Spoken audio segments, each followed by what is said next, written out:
Do you ever go to trade shows or home shows and expos and those sort of things? Well, I'm going to give you some tips about how to make that actually a success for you. I'm David Seymour. This is the nitty-gritty of selling.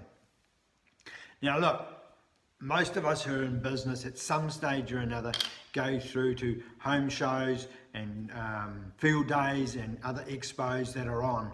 And a lot of us, you go there for maybe a day, sometimes it's 3 or 4 days, and it's a day to set up and some time to break it all down and that sort of thing. But it's what you do afterwards that is actually going to be the most important thing of all. If you're anything like me, and when I've done trade shows, you normally run a competition of some kind. You normally have an inquiry form for your service or your products of some description and that sort of thing. But you know what astounds me is that I go to these shows and I actually fill in these forms and sometimes genuinely interested in the product or service 3 or 4 weeks after the expo or after the trade show or whatever. No contact from the people that took my name and address and phone number, and they've done fucking nothing with it. Boom.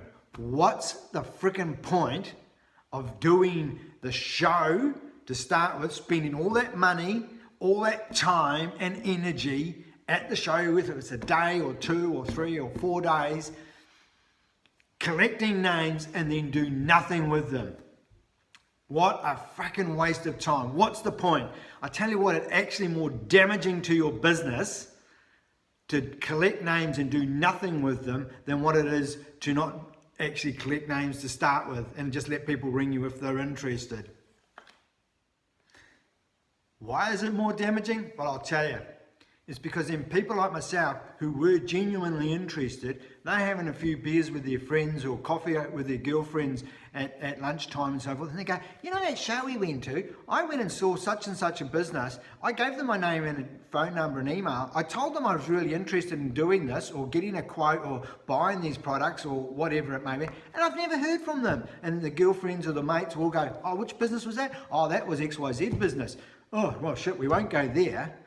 As they say, bad news travels way faster than good news.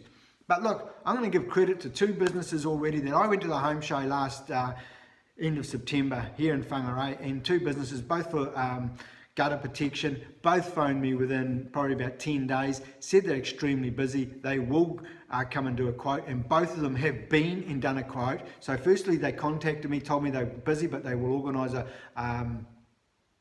an appointment time. Secondly, they contacted me, organised the appointment time, and thirdly, turned up when they said they were going to turn up and did the quotes. And one of those people is going to get my business. It's so easy to be good, or it's so easy to be even better than your opposition. Look, the thing being is you have to follow up. Just for the good name of yourself and your business. You might think that this Joe customer, he was a bit of a wally. He seemed like a bit of a smart ass. He didn't seem that interested. I'm not sure if he's got the money. You don't know. You seriously don't know. And who cares if he's a smart ass, bit of an ass? Who cares? If he wants to do business with you and give you a couple of $1,000 or $10,000 or let you sell his house or buy a car from you or whatever the case may be, who cares? Do the business. It's your business at the end of the day. Does that sound harsh? Well, I tell you, it's a brutal reality.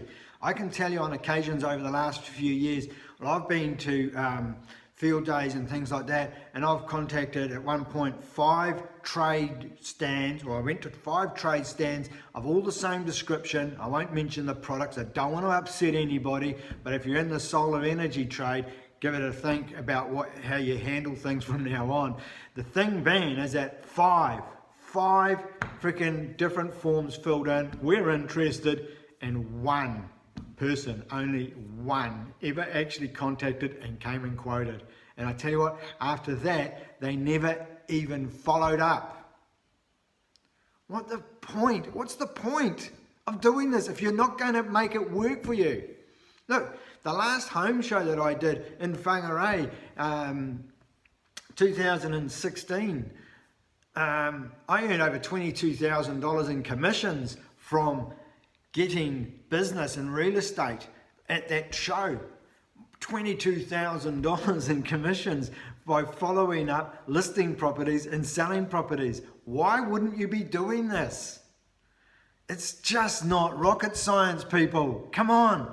If you know someone who does trade shows and home shows, encourage them to make sure that they actually follow up. Because here's the thing, if someone writes their name down, and even if they're just entering the competition to win a box of chocolates or what, a basket full of goodies or whatever, at least take the opportunity to just ring them, or even at the least send them an email and say, hey, look, sorry you didn't win.